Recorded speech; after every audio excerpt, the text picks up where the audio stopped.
मैं वसंत कुमार आपके अपने चैनल सारथी एजुकेशन पर हार्दिक अभिनंदन करता हूं, वंदन करता हूं। आज हम लोग जानेंगे विभाज्यता नियम यानी कि डिविजिबिलिटी रूल। ये क्या कहता है कि यदि कोई भी संख्या दिया हुआ है तो वो संख्या पूरा पूरा किससे कट रहा है, यही चीज का पता लगाना ही क्या कहलाता है, विभाज्यता नियम।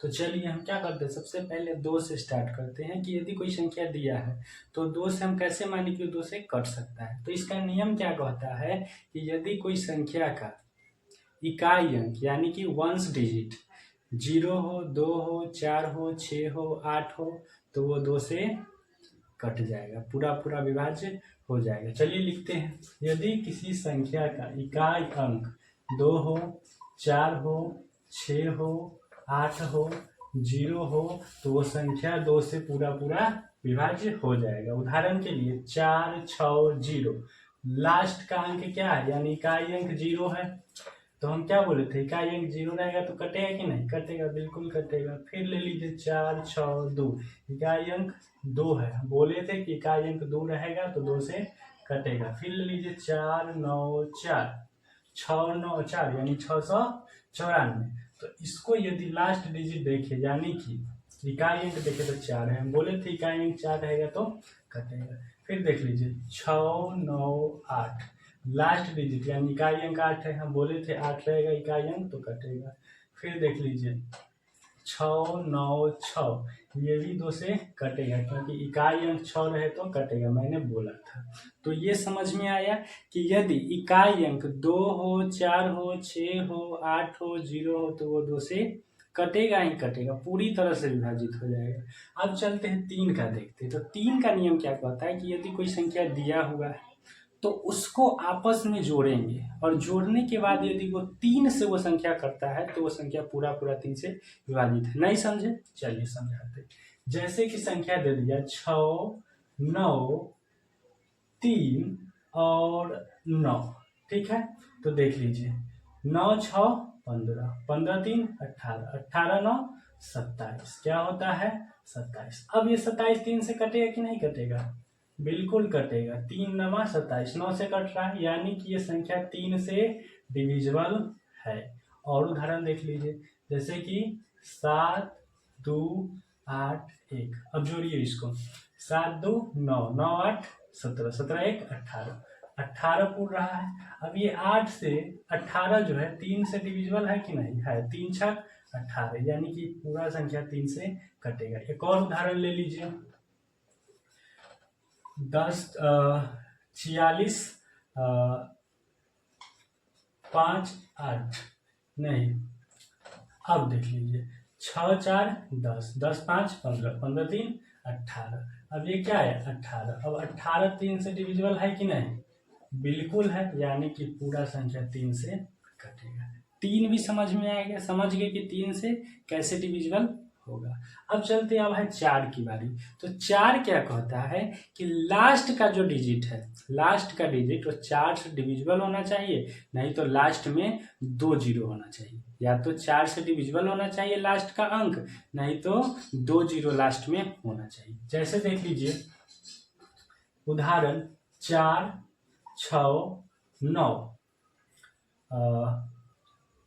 0 0, लास्ट में 2 डिजिट है, 0, लास्ट में 2 0 है, इसका मतलब 4 से डिविजिबल है। अब देख लीजिए 4, 6, 4, लास्ट 4 है यानी कि ये क्या होगा 4 से कटेगा, 4 से 4 डिविजिबल है यानी कि कटेगा। अब देख लीजिए 8, 6, 32, अब देख लीजिए 32 जो है 4 से डिविजिबल है यानी कि पूरा संख्या 4 से कटेगा। अब देख लीजिए 4, 6, 16, 16 जो है 4 से डिविजिबल है यानी कि पूरा संख्या 4 से कटेगा। अब देख लीजिए 9, 6, 24, अब देख लीजिए 24 4 से डिविजिबल है यानी कि ये पूरा संख्या 4 से कटेगा। अब देख लीजिए 4, 6, 0, बोले थे लास्ट में यदि 0 है तो वह 4 से कटेगा यानी पूरा संख्या 4 से कटेगा। यानी कि कितना भी बड़ा संख्या हो, लास्ट का डिजिट जो है 4 से कटे या फिर लास्ट में 2 जीरो हो तो वो संख्या 4 से विभाज्य है। अब चलते हैं, अब है 5 की बारी। तो 5 क्या कहता है कि इसका इकाई अंक के स्थान पर क्या होना चाहिए, या तो 5 हो नहीं तो 0 हो। यूनिट मतलब कि कहने का मतलब है वंस डिजिट, यानी कि इकाई अंक के स्थान पर या तो 0 हो नहीं तो 5 हो। जैसे कि 6 9 8 0, लास्ट का क्या है, यानी इकाई अंक क्या है 0। हम बोले थे इकाई अंक 0 होगा, यानी 5 से कटेगा। जैसे 6 9 8 0 बोले थे इकाई अंक 0, तो इकाई अंक 0 है कि नहीं, यानी कि 5 से कटेगा। अब ले लीजिए 5 6 9 5, यानी कि हम बोले थे इकाई अंक 5 होना चाहिए, इकाई अंक 5 है यानी 5 से कटेगा। अब देख लीजिए 5 6 9 8 5 9 5, इकाई अंक 5 है, बोले थे इकाई अंक 5 होगा तो 5 से कटेगा, यानी पूरा संख्या 5 से ये सब कट जाएगा। तो 5 भी समझ में आया। अब चलते हैं 6 का। 6 क्या कहता है कि 6 से वही कटेगा जो 2 और 3 दोनों का नियम फॉलो करता हो। 2 और 3, तो 2 का नियम क्या कहता है कि इकाई के अंक पर 2 4 6 8 0 होना चाहिए। 3 का नियम क्या कहता है कि संख्या को जोड़िए और वो अगर 3 के पहाड़े में आता है, यानी कि 3 से विभाजित है, तो वो संख्या 3 से कटेगा। तो इसमें 6 वाले में क्या होगा कि 2 और 3 दोनों रूल फॉलो होना चाहिए। तो चलिए देखते हैं, उदाहरण के तौर पर ले लीजिए 4 6 8 0। चलिए सबसे पहले तो ये 2 से कट जाएगा क्योंकि इकाई के अंक पर 0 है।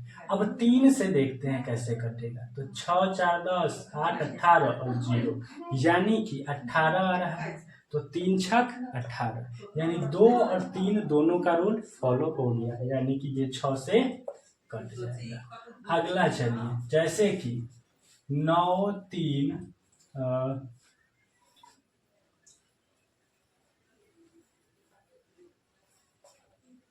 अच्छा चलिए ये देखिए लास्ट में 4 है। हम बोले थे कि यदि 4 भी होगा लास्ट में, यानी कि इकाई के स्थान पर, तो वो संख्या 2 से कट जाएगा। चलिए 2 नियम वाला तो फॉलो हो गया। अब 3 का नियम देखते हैं। 3 का नियम क्या कहता है, जोड़ना है। तो 9 3 12 6 18 2 20 4 24, 24 3 से कटेगा कि नहीं, कट जाएगा। 3 8 24, यानी कि दोनों नियम फॉलो हो गया, 2 और 3 का, तो इसीलिए ये भी 6 से कट जाएगा। अगला देख लीजिए, फिर से देखिए लास्ट में क्या है 2 है, लास्ट में 2 है और इकाई के अंक पर यानी कि 2 है। तो हम बोले थे कि 2 से कब कटेगा, जब इकाई के अंक पर 2 4 6 8 0, तो 2 है कि नहीं है, तो 2 वाला नियम फॉलो कर गया। अब 3 वाला देखते, तो 7 3 10 6 16 2 18, यानी 18 आ रहा है, तो 3 छक 18, 3 से 18 कट जा रहा है, यानी 2 और 3 दोनों का नियम फॉलो हुआ, यानी 6 से कटेगा। कहने का मतलब है कि 6 से तब ये विभाजित होगा जब 2 और 3 दोनों का नियम फॉलो होगा तब। अब चलते हैं 7 का देखते हैं। तो 7 का जो है अभी तक कोई ऐसा नियम नहीं बना जिसको हम चेक करके बता सके कि वो 7 से विभाज्य है कि नहीं है। अब चलते हैं 8 पर।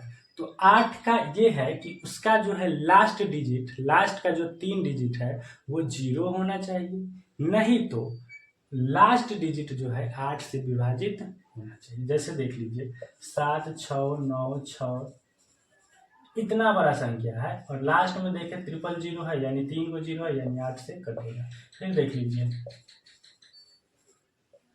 लास्ट में 3 को 0 देखना है, लास्ट में 3 0 है, यानी कि ये 8 से विभाजित होगा।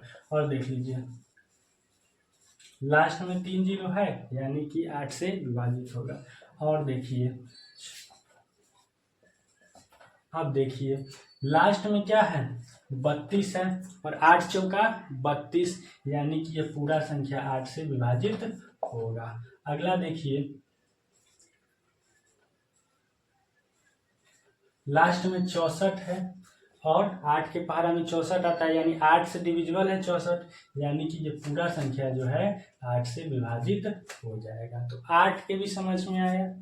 अब चलते हैं 9 का। तो 9 का भी वही कहानी है जो 3 का कहानी था, सबको जोड़ेंगे और यदि वो 9 से विभाजित है तो पूरा संख्या 9 से विभाजित हो जाएगा। चलिए उदाहरण देखते हैं। 7 3 6 2। अब देखिए ये क्या है, 7 3 10 6 16 2 18, सबको जोड़े और ये 18 आ गया। तो बताइए 18 9 से विभाजित है कि नहीं है? बिल्कुल है, यानी कि ये पूरा संख्या 9 से विभाजित है। अगला देख लीजिए, जोड़िए। 7 2 9 0 0 9 9 8 17 1 18। फिर से वही बात, 18 9 से विभाजित है कि नहीं है, यानी कि ये पूरा संख्या 9 से विभाजित है। और अगला देखिए,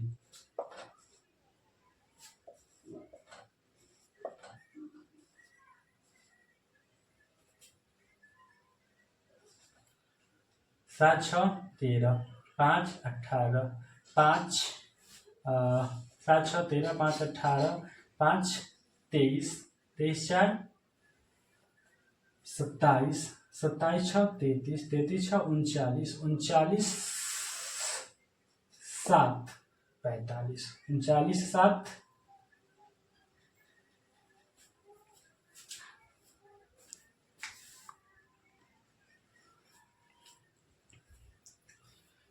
चलिए अब देखते हैं 9 का। 9 का क्या कहानी है? 9 का भी 3 वाला ही कहानी है कि सभी डिजिट को आपस में जोड़िए, यदि वो 9 से डिविजिबल है यानी कि 9 से विभाज्य है तो पूरा के पूरा संख्या 9 से विभाज्य हो जाएगा। जैसे देखिए, इसको जोड़िए, 7 2 9 9 6 15 15 3 18 18 1 19 19 8 27। तो 9 तिया 27, यानी कि 9 से 27 डिविजिबल है, यानी कि ये पूरा का पूरा संख्या 9 से विभाज्य है। अगला देखिए, 7 2 9 9 6 15 15 3 18 18 4 22 22 5 27, यानी 27 फिर से 9 से डिविजिबल है, यानी कि पूरा का पूरा संख्या 9 से डिविजिबल है। अगला देख लीजिए, 7 2 9 9 1 10 10 8 18, सबको जोड़े तो 18 है। 18 9 से डिविजिबल है कि नहीं है? 9 दूना 18 है, यानी कि पूरा के पूरा संख्या 9 से कट जाएगा। अगला देखिए, 6 3 9 9 5 14 14 4 18 18 2 20 20 7 27। 9 से 27 डिविजिबल है कि नहीं है? बिल्कुल है। 9 तिया 27, यानी कि पूरा का पूरा ये जो संख्या है वो 9 से डिविजिबल है, यानी 9 से विभाज्य है। अब चलिए अब 10 का देखते हैं। 10 का बहुत ही सिंपल है। 10 कहता है कि इसका इकाई का अंक 0 होना चाहिए, यानी कि वंश डिजिट जो है 0 होना चाहिए। जब भी वंश डिजिट 0 होगा वो 10 से कट जाएगा, यानी इकाई का अंक 0 होना चाहिए। जैसे देख लीजिए,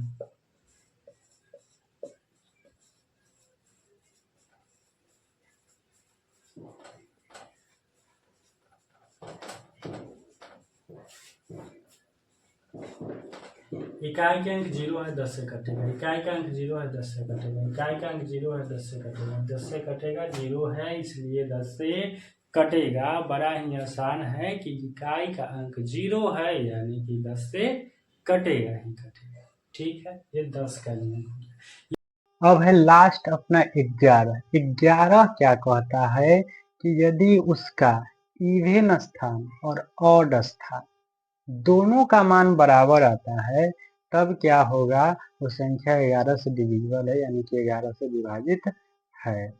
ठीक है, इवन यानी ऑड यानी कहने का मतलब सम और विषम का स्थान दोनों का क्या होना चाहिए, बराबर होना चाहिए। चलिए देखते हैं कैसे। तो उदाहरण लेते हैं। उदाहरण क्या लेते हैं,